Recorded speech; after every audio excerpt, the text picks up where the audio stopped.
bowl of malt, please.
Do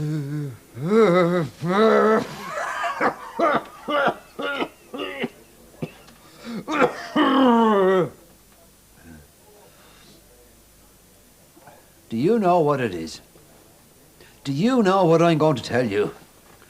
You know, people talk about the drink, whiskey and all the rest of it. Oh, there's always a story. The whiskey was bad, the stomach was out of order, there's always a story.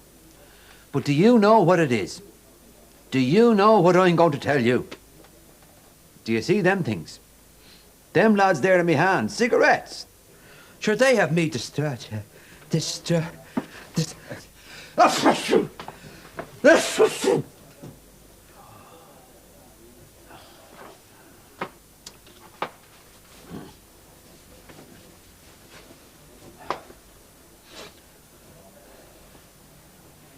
You heard, of course, that I'm back in digs. Oh, back in digs again after 16 years of the happiest married life any man ever had. And you know what was a great consolation to me? The two is buried in the one grave. Huh? Two is in the one grave and I'm back up in Heytesbury Street with the brother. You heard, of course, about the mad brother-in-law coming home on a visit out of the British Army 3/4 in the jigs. Oh, yeah. He arrived in one night with 3 bottles in him and a serviette out of the B&I dining room. Well, now, leave him alone, says I to Mary, the wife. Leave him alone now, and he'll be all right. Well, he started foosting around the house, and inside an hour, he had the stairs on fire.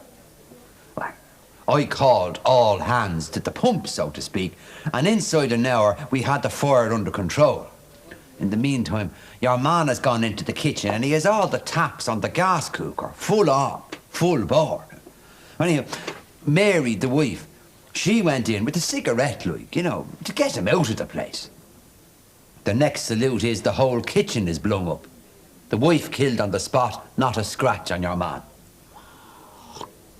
After that, he gets a sledgehammer and away with him up into the attic, up in the rafters, like. And I'll tell you a thing about your man.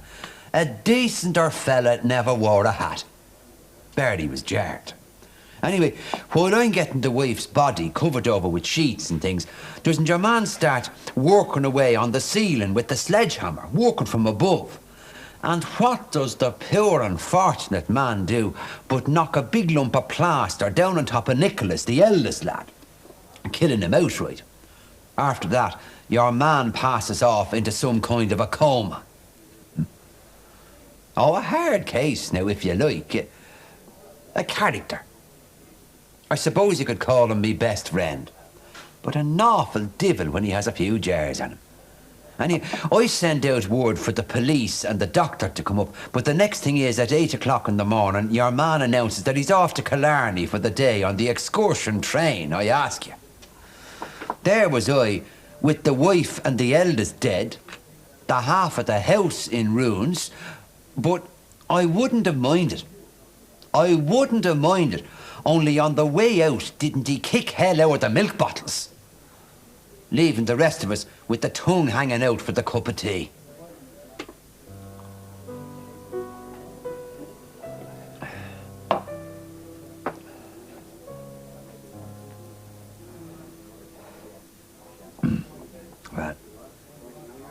This is the way I'm fixed at the moment, anyhow.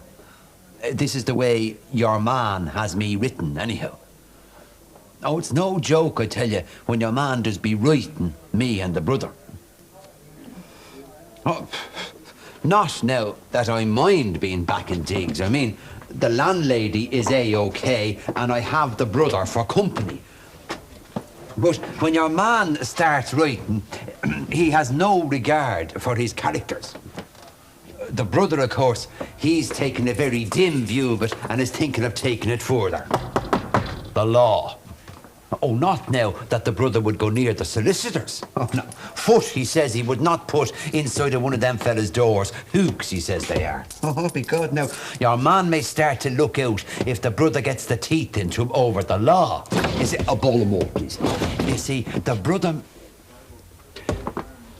maintains that we are employed by your man as characters, and he's only got the right to use us as such, and not as every other Tom, Dick and Harry that comes into his head when he's perched up there in the bed writing the books. Your man may start to look out if the brother gets the teeth into him over the law. But that is, of course, if the brother's health holds out. After the brother is a martyr to the bad health. Well, first of all, you see, there's the corns. After the corns has the brother nearly finished with the ball dancing, you know? Oh, not that he complains, of course. I mean, word of complaint had never crossed his lips. A great man for suffering in silence, the brother. Sure, he's an example to all of us. Well, number one, do you see, the eyes isn't right. He doesn't know where he's going or who does be shouting at him half the time. And then he does have all classes of shakes in the hands of a morning time and a very bad case of neuralgia down the left side of the jaw and a fierce backache in the back. And then, of course, the bag does be out of order half the time. But you know what his game is? Eating pills. Asher, he just feeds the pills above in the digs, the brother. And do you know why? Because he bars the doctors. Oh, he'd die roaring now, the brother, before he'd let one of them doctor fellas put a finger on him. And sure, half the pills he'd just be taking is poison. Poison, man. Anybody else taking as many pills as the brother would have gone to the wall years ago. But the brother's health stands up to it. Because, you see, he has a northern constitution.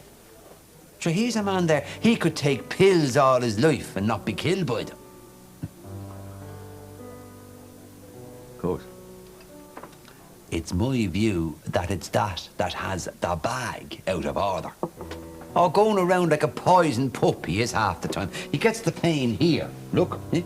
Oh, great man for taking care of the bag, the brother. Hot water 3 times a day, and where does it get him?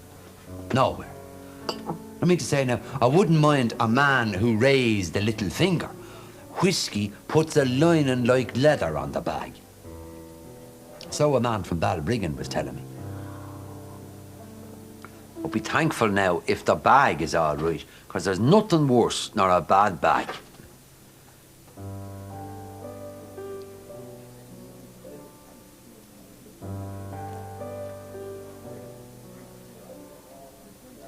There's a thing I was meaning to ask you for a long time.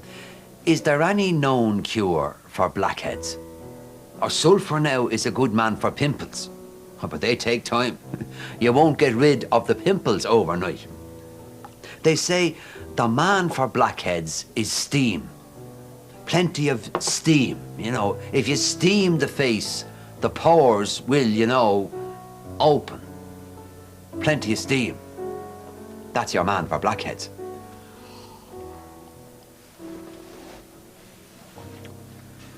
And what about our friend? Pyles. Oh, no. That's a bad man to let into your house. Cross the road if you see him coming.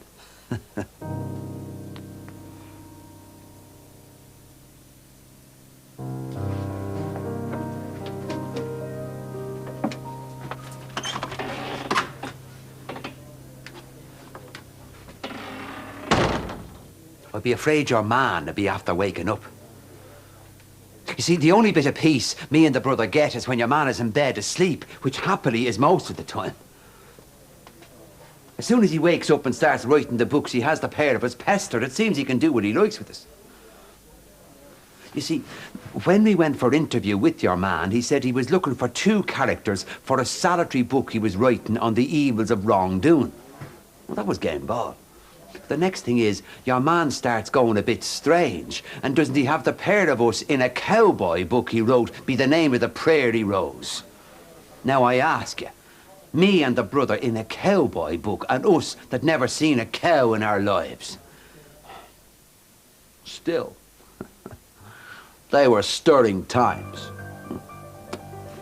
Working away down by the river there in Ring's End with Slug Willard and Shorty Andrews, 2 of the toughest pair of buckers you meet in a day's walk. You know, rounding up steers and branding in the corral with lassoes to our saddle horns and horses on our hips, or belting the buckboard across the prairie, roaring and shouting like men that was lit me whiskey, our ears pinned back and our gun butts streaming behind us in the wind. Oh, stirring times.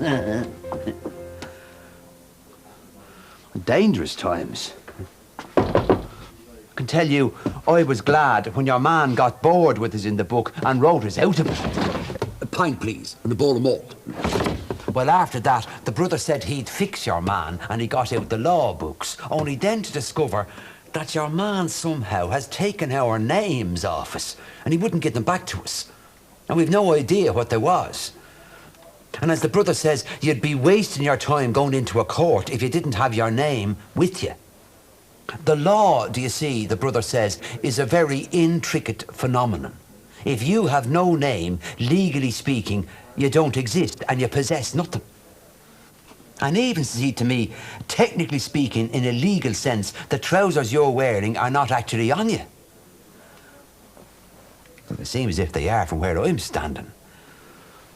Ah, but leave that to the brother. He'll work that out.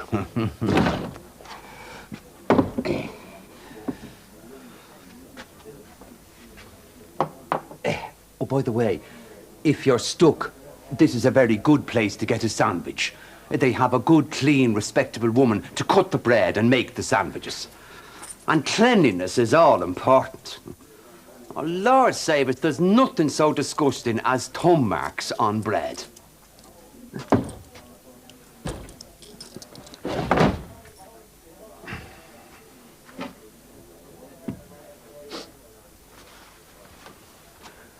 It has been said that the Dublin man's attitude to his point and his wife is similar. Both seem to be treated with complete indifference. Apparently, he will take no notice of either, unless one or both of them are knocked over in his presence.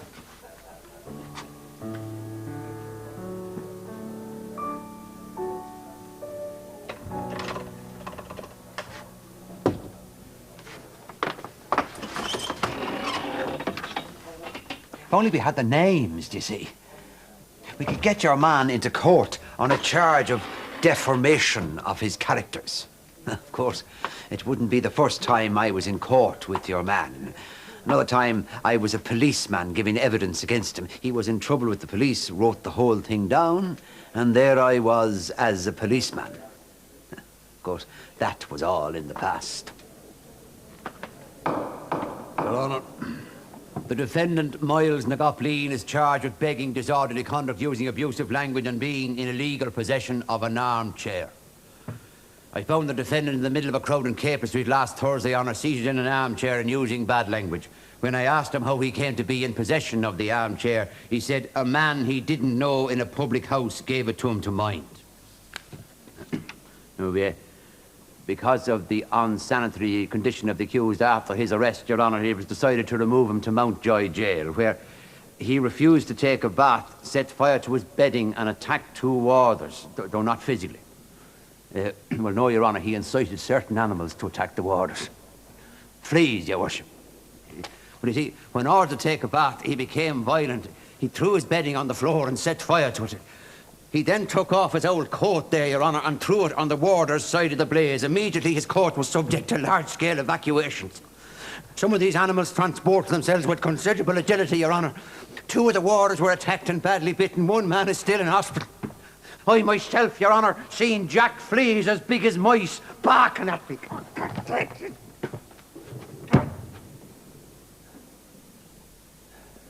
Sorry, Your Honour.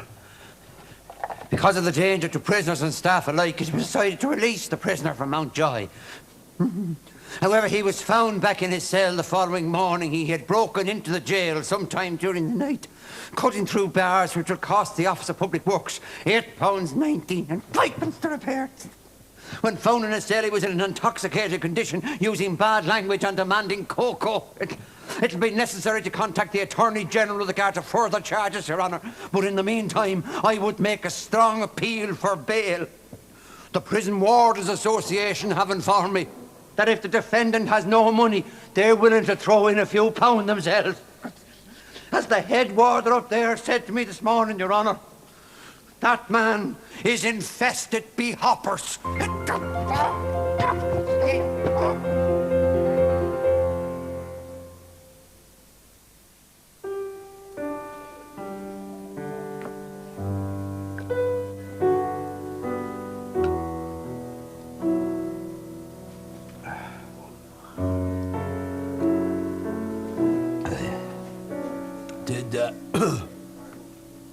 Did you ever see that picture? The Lost Weekend. About the, you know what I mean?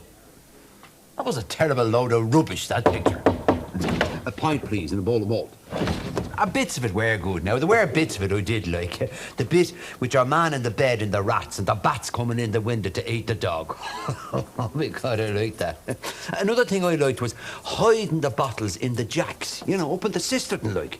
And there was no monkey business about that either, because I tried it myself since and it works. But you'll have to remember to use only half-pint bottles, you know. But no, I mean, all in all, though, apart from those few bits, now, I mean, that picture, the Lost Weekend, that was terrible rubbish. Sure, man, dear, I've been on far worse weekends than that myself many a time. Oh, my God, now. Oh, I could tell you stories. God. Oh, you know and I know. I'd be a rich man now if I had a shilling for every morning I was up in the cattle market pubs at 7 o'clock with the slippers on, the trousers over the pyjamas, the overcoat buttoned up the neck in the middle of summer. Oh, don't be talking. God. The last time I was up in the cattle market pubs was last November when the missus went down to Cork. Oh, my God. Oh, that was a scatter and a half, I can tell you. Oh, I won't forget that one in a hurry. I gave myself a terrible fright that time. Oh, no. What'd I tell you? I left the missus up to Kingsbridge Station in a taxi at about 9 o'clock in the morning. Now, there was no thought of a jar. I mean, I hadn't touched a drop in months. But when I paid off the taxi, instead of going back in it, the missus gave me a look. Oh, nothing was said now, of course. I mean, after the last row, I was to be off it for a year. But something in the way she looked at me put it into me head. 9:10, I'll give you 2 guesses where I was. Up in the cattle market pubs in another taxi. And nobody more surprised than myself to see myself there. Of course, in a way, starting to drink early in the morning is a very good idea. Well, you see, with no food and all the rest of it, well, you're back stuck in the bed by 4 o'clock in the afternoon. That's the late nights are the killer. Drinking out she beans until 2 and 3 o'clock in the morning, all classes of hooky stuff. Oh, no. After a night like that now, it's a strong man that'll be up in time in the cattle market pubs in the morning. Anyway, that was me first day back on it. Next day, I'll give you 2 guesses where I was. Up in the markets, waiting for the pubs to open. And there was no 4 o'clock business for me that day either. Around the markets about 12 o'clock, then I went downtown, had myself shaved by a barber, then straight up to a hotel, I know, into the lounge there, meet some pals of mine. How are you? What are you having? Have a large one. So-and-so is getting married. Your other man's wife is at the having a baby. You know the kind of thing yourself. Well, Lord save us, I had a desperate feed of malt on me that day. Oh, desperate. But I must have had a meal in the middle of the day. I must have had. And I'll tell you how I know. I wouldn't touch coffee, only I was having a meal. And I do vaguely remember scalding myself with hot coffee. Well, of course, I don't remember what happened to me, but I woke up in bed the next morning with the clothes neatly folded there beside me. Oh, no. It's the old dog for the hard road. By this time now, I'm well into the malt. Out with me again, feeling like death on wires. Down to the local, trying to cure myself for an hour, water spilling all over the place. Back downtown, had myself shaved by the barber and straight back up to the hotel. I meet some pals of mine I haven't seen in years and I don't remember anymore, except waking up perished with the cold and as sick as I've ever been in my life. But how long this goes on, I don't know. I can't tell you. I'm all right in the middle of the days, like. But in the morning times, I'm nearly too weak to move. And the shakes are getting worse all the time. Because, says I to myself, now, this'll have to stop. I'll have to pull myself together, you know. Now, there's a doctor, a pal of mine. He drinks in the hotel. And he says, what you need now is a good sleep. So he writes out a prescription. Big green ones they wear. Now, says he, they're very dangerous. Only take one of them. But of course, I know the doctor doesn't know how bad I am. So I took another one in the Jacks and 2 more on the bus home. Well, I remember getting into bed all right, but not putting me head on the pillow. If you hit me with that sledgehammer, I wouldn't have gone out as quick. When I came to, it was pitch black. I struck a match, looked at the watch. The watch was stopped. Out of bed with me, across, put on the light, looked at the clock. The clock hadn't been wound for days. I turned on the wireless there. There were 10 or 11 stations and not one of them giving out the time. I don't know what time it is. And then another thought hits me. What day is it? How long have I been asleep under them tablets? I could have been asleep for 2 days, maybe. But there's only the one thing to do. On with the clothes and out I march to try and find out what time it is and what day it is. Now, the funny thing is, I'm not feeling too bad at all. Well, first of all, I see a clock. 9:20, so at least I know what time it is. But I still don't know what day it is. And it's too late to get an evening paper. There's only the one thing to do. Go into a pub, get a bottle of stout and see can I get a look at an evening paper. Well, you know, Mark's the first one to see. All the customers very sober, correct? A bottle of stout, your man brings it over. So I had a couple of bob on a horse today. Would you have an evening paper there to see how it did? Well, your man looks at me and see, oh, what horse was that? It was like a kick in the face to me now, you know. I muttered about, one of Charlie Darcy's horses. Oh, no, see, none of his horses won today, and there was a paper here earlier, but it's gone. Finish up the stout, and out I march. Now, I really am getting to be a very worried man at this stage. I mean, how long have I been asleep under them tablets? 3 or 4 days, maybe. And it's a funny thing, you know, about looking to see what day it is. I mean to say, you can't walk up to a man in the street and say, excuse me, would you have the right day, please?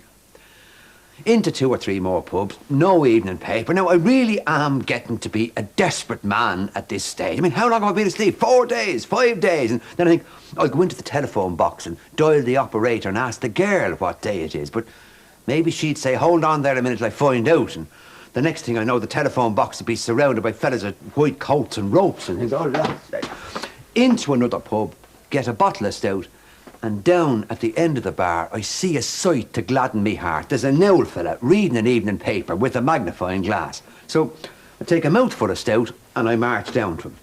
Now, my mind is made up. If he doesn't give me the paper, I'll kill him. You know? Excuse me, could I have a look at your evening paper for a moment? Well, he must have been half deaf as well as half blind, because he took no notice of me. So I tore the paper out of his hands like that and looked at it.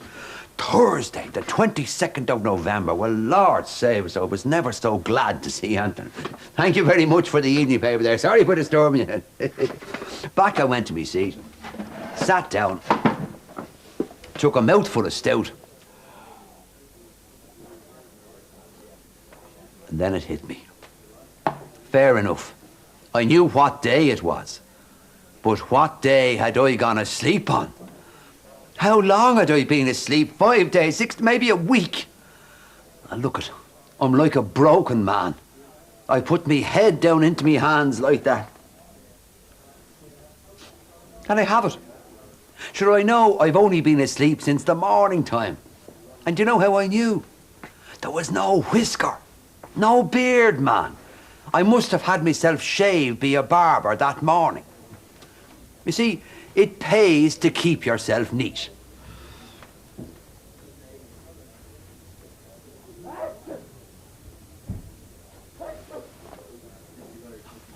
Which reminds me, I've a queer bit of news for you. The brother's nose is out of order. Oh, it's a fact. There's some sort of a leak somewhere. But you see, it's like this. He starts hauling the wind in by the mouth. But that's all right. There's no damper there. Now, he comes along and he closes the mouth. That leaves him the nose to work with, otherwise he's a dead man. So he starts hauling the wind in by the nose. And then do you know what happens? The wind goes astray somewhere. Wherever it goes, it doesn't go down below. There's a kind of a valve, do you see, above in the head. The brother's valve is banjaxed. The wind does leak up all around the brother's brains and things. Oh, because now, the brother'll have to look out for himself with his nose valve misfiring.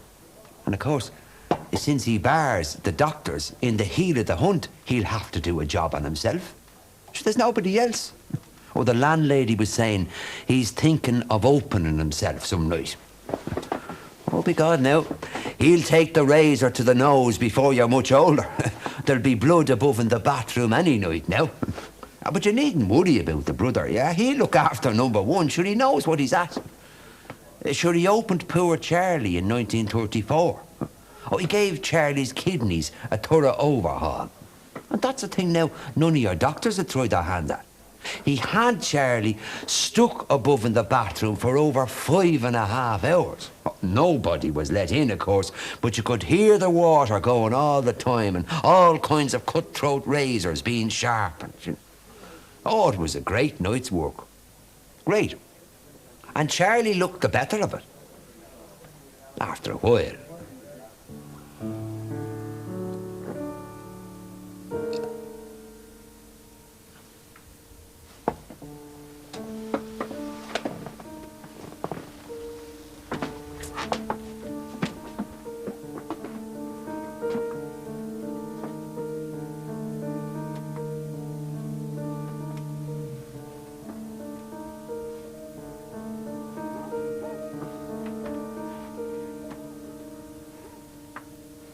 Did you ever hear of the molecule theory?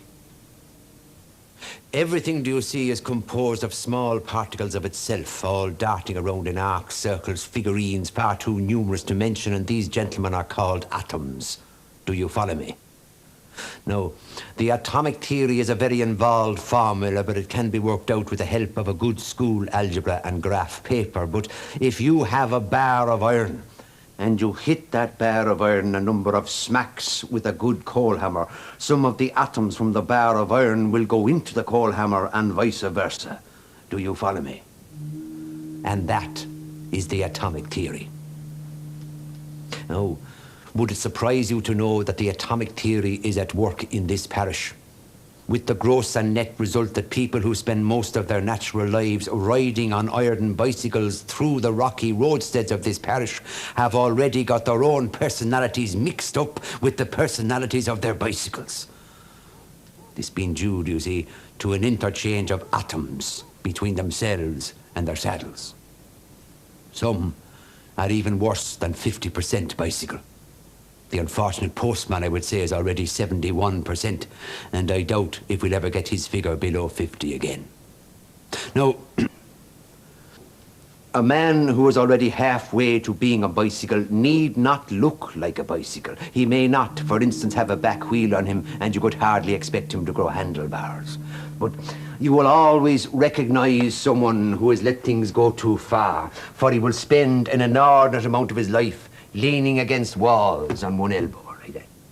Or you might observe him in the high street there, standing with one foot raised against the edge of the path. Now, if people can become more than 50% bicycle, what of bicycles themselves? About this I will say little, except allow me to observe, have you ever noticed in bad weather the way a bicycle manages to get itself into the house? Close to the fire, or the dresser maybe, where the food is kept. I will tell to you a secret, confidentially. My own grandfather was 83 years when we buried him, and for 5 years before that he was a horse. This was due to the long number of years of his natural life that he spent in the saddle. Now, usually in the old age he was quiet and harmless enough, grazing away there in the field. But now and again he'd go for a smart gallop. If you saw a man on 2 legs galloping, comical. His old horse, Dan, was of a contrary opinion altogether. And poor old Dan, the horse, gave so much trouble attempting to get into the house at night, committing indictable offences in the daytime and interfering with the young women, that they had to shoot him. But to my mind always, it was my grandfather that they shot and the old horse that they buried above there in the cemetery.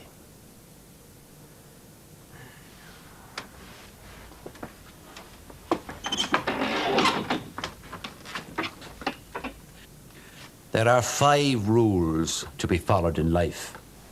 1, always carry your repair kit. 2, never go far without a pump. 3, always apply the back brake first. 4, make left turns as much as possible. And 5, turn everything to your own advantage.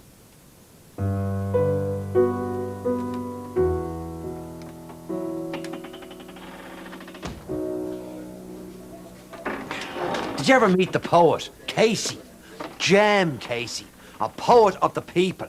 A plain, upstanding labouring man with a short of a shovel in his hands, the same as the rest of us. A black hat or a bloody ribbon, like them other poets. No, by God, not on Jem Casey. But a man who writes poems that will last. Poems that will be heard wherever the Irish race is wont to gather. Poems that is permanent. I can give you one of his poems there as quick as I'd say my prayers. Right, you're on. Just a second.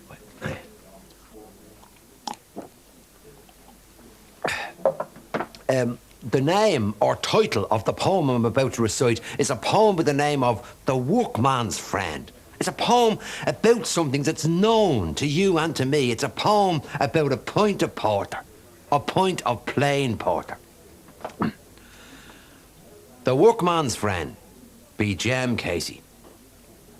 When things go wrong and will not come right, though you do the best you can, when life is black as the hour of night, a pint of plain is your only man.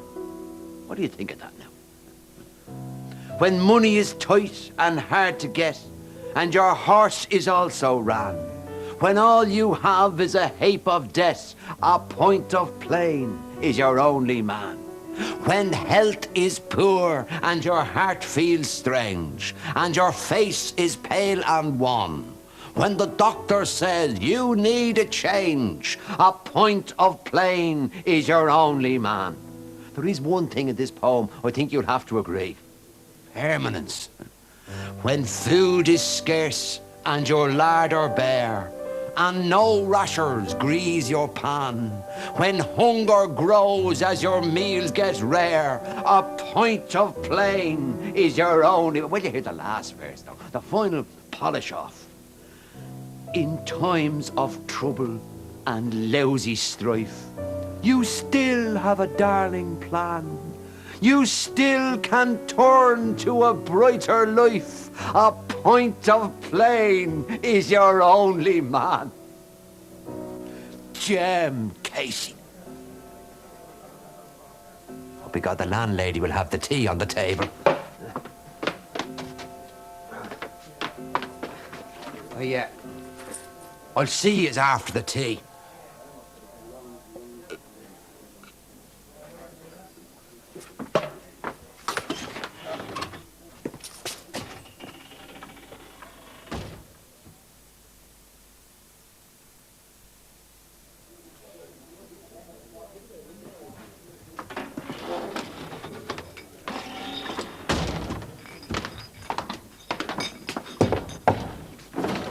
Pint, please, and a bowl of malt.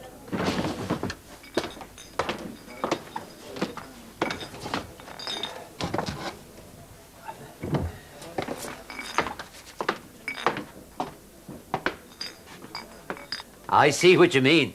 I know what you're at. It's just, you see, I'm wearing the Brothers' special trousers. The trousers, you see, are fitted with pockets that reach all the way down to the ground, and the pockets are exactly the diameter of a bottle of stout. You can carry 5 stout in each pocket. And the idea of the trousers is to do away with the bother of the Saturday night brown paper parcels. Of course, at first, walking in the loaded position is a little difficult, but you soon get used to it. Hey, look. But now you say, what happens if you get a belt on the leg or fall and break a bottle? And the answer is nothing, because the pockets are stout-proof. And the beer will lie safely in the bottom of your pocket until, in the privacy of your own home, it can be siphoned into a jug.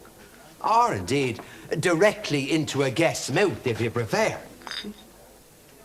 In fact, many people, including the brother, prefers draft stout. And that's why I bring him home a pocketful every evening. Oh, straight past the landlady, no questions asked. The usual.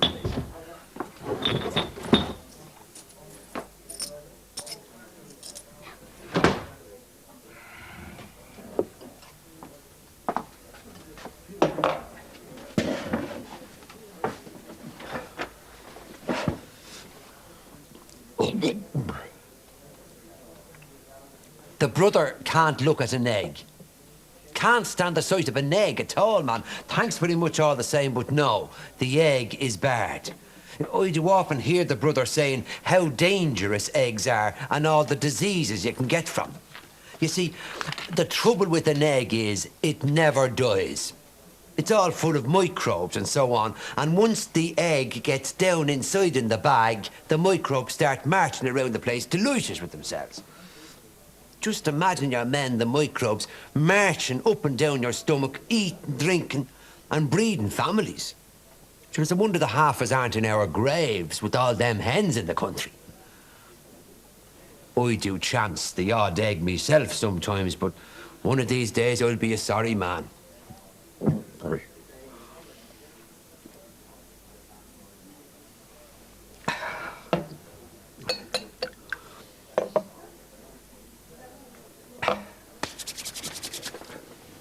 Do you know, there's one thing the Irish race is honoured for, no matter where it goes. One thing where the world gives us best.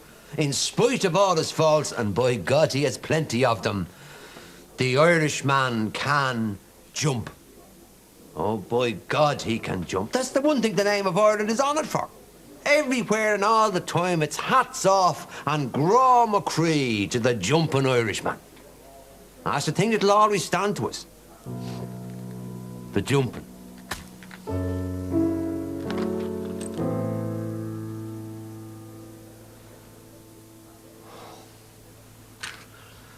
The sooner we get your man into court, the better. If we only had the names, you see. Isn't it an awful thing to be nameless? My name wouldn't be Mr. No. Another time, the brother brought me in the sitting room above and the digs closed out the door. Now, see, have you any idea what the names are? None, says we. Are we here at all, says the brother. Oh, well, that's another matter, says I. I mean to say, if we're not the brother and me, who are we? I could be any of them. Any of them. My name wouldn't be Jenkins. Charlemagne O'Keefe. No. Jacques. Oh, Which reminds me, I knew I'd something to tell you. Do you know what it is? The nerves of half of them above in the digs is nearly gone altogether. And do you know why? The brother is studying the French. Oh, it's a fact. He came down to breakfast above in the digs there a while ago, and what has he got? Only a blackberry on the head and a bow tie the neck with black and white spots on it. Studying the French. Well, the silence at the breakfast table was something shocking. The crowd above does be a bit afraid of the brother, do you see? Where the brother sits down the breakfast, looks the breakfast, looks the watch, looks the breakfast, looks the then see. Where is he? Where is moi her does? Well, the poor landlady, you could see her face getting red. I beg your pardon, she. Where is moi her does? Well, anyhow, he settled for the porridge that morning and left. But the poor landlady, I felt sorry for her. Nothing would do her but straight down to Moore Street with her, looking for the brothers' hair dares. But sure, it was no good. She didn't know whether they come in a tin or a packet or loose or how you get them, and the nearest she could get to them were the French beans. Well, the next morning, the brother comes down to breakfast above the digs, still studying the French with the blackberry on the head and the bow tie, the black and white spots on it, and there's a big plate of French beans waiting for him. "What is this?" says the brother. "Them's your hair dares," says the landlady. "The land of France never seen such things." Well, the poor landlady, she was down with the married sister in Skerries for 3 weeks after that. And since then, things has gone from bad to worse. The brother is above in the bed all day studying the French, still with the blackberry on the head and the bow tie the neck, the black and white spots on it, and a big jug of hair dares that he bought for himself. The brother says, since he's learned the French, he doesn't know how he speaks this country at all. Doesn't know how he speaks. But like everything else, he'll get over it. He gets over it as sure as my name is... Name. The name is name. Name.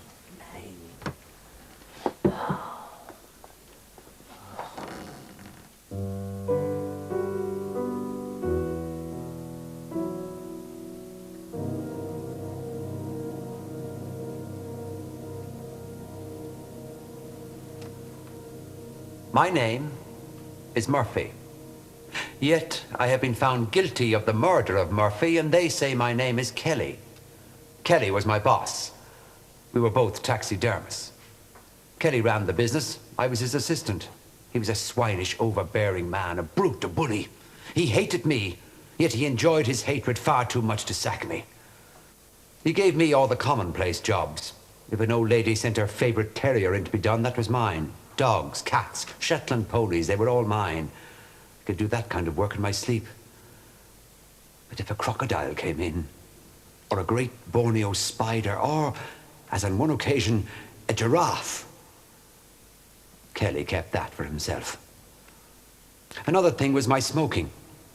For years in that tiny workshop, he taunted me about my smoking.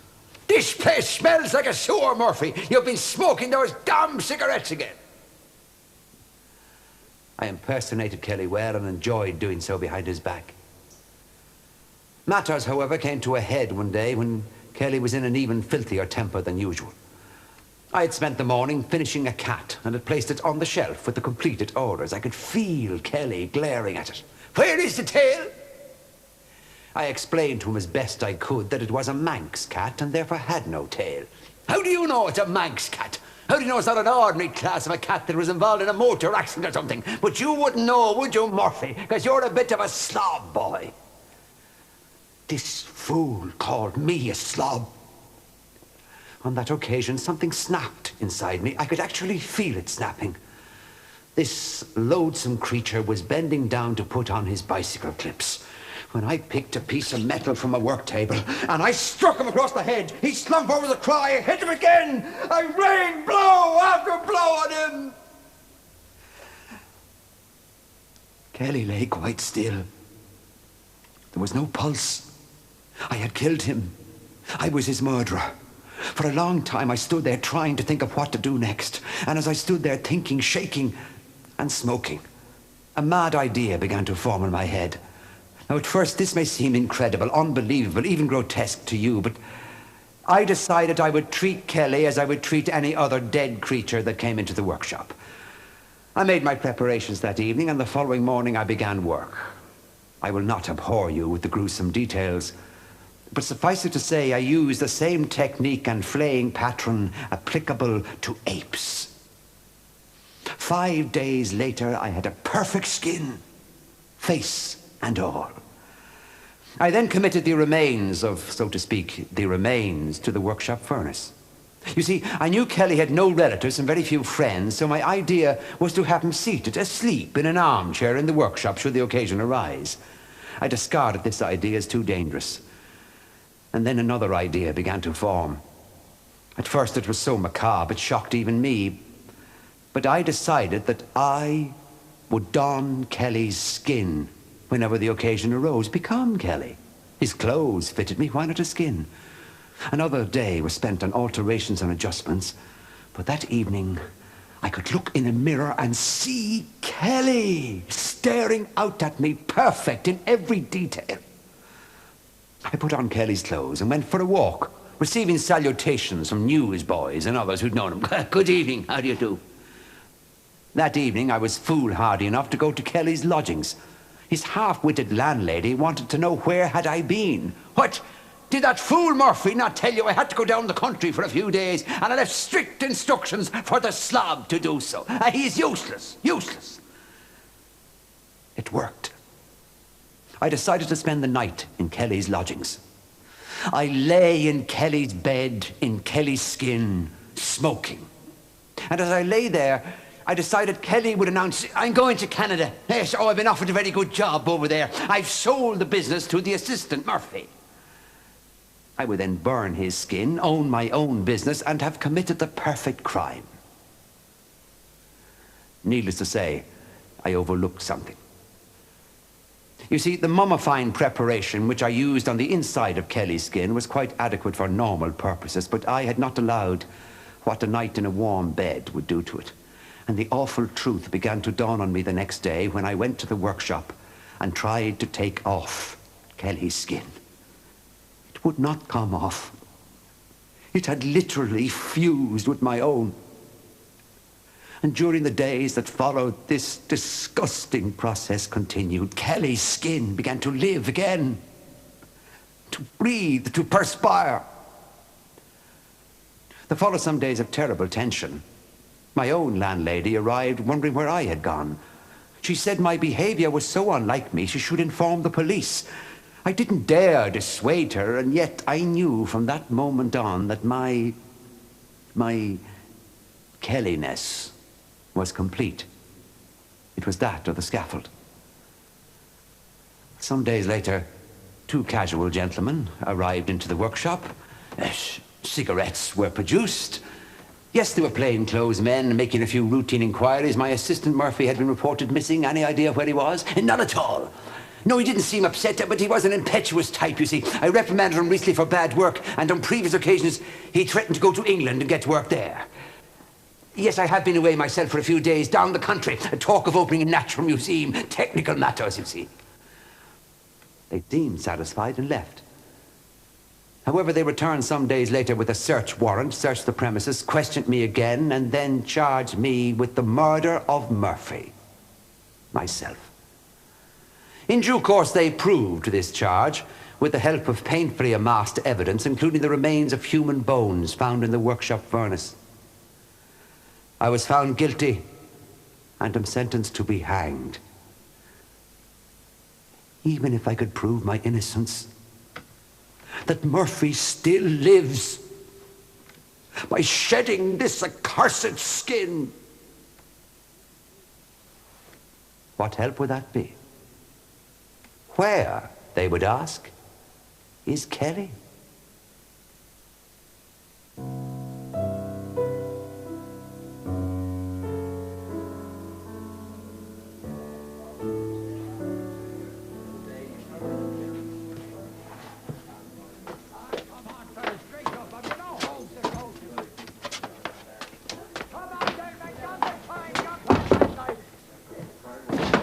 I'll take the message now, please. On a pint. On a bowl of malt. The brother, you know, was doing a bit of the amateur veterinary surgery, and an old one sent in a sick cat to be done. The brother immediately diagnosed it as bladder trouble. Oh, see, that'll have to come out. Which he did. And that, see, is a case of letting the bag out of the cat. Bag out of the cat.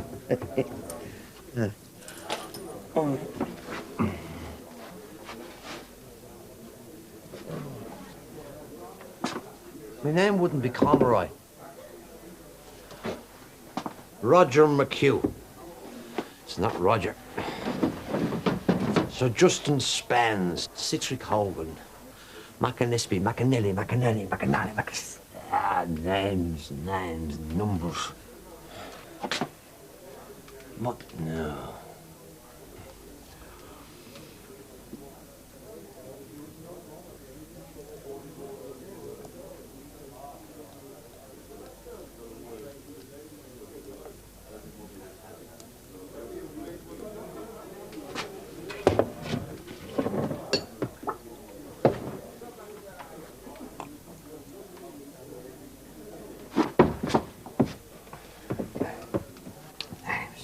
Numbers. Numbers, however, would account for a great deal of suffering and unbalanced humanity. Evil is even, truth is an odd number. Death is a full stop. Numbers. One man will rove the streets searching frantically for motor cars whose numbers are divisible by this or that. Well known, alas, is the case of the poor German who was very fond of 3 and saw his whole life as a series of triads. And one day he went home, drank 3 cups of tea, 3 spoons of sugar in each, cut his jugular with the razor 3 times, and scrawled with a dying hand on a picture of his wife, "Goodbye, goodbye, goodbye."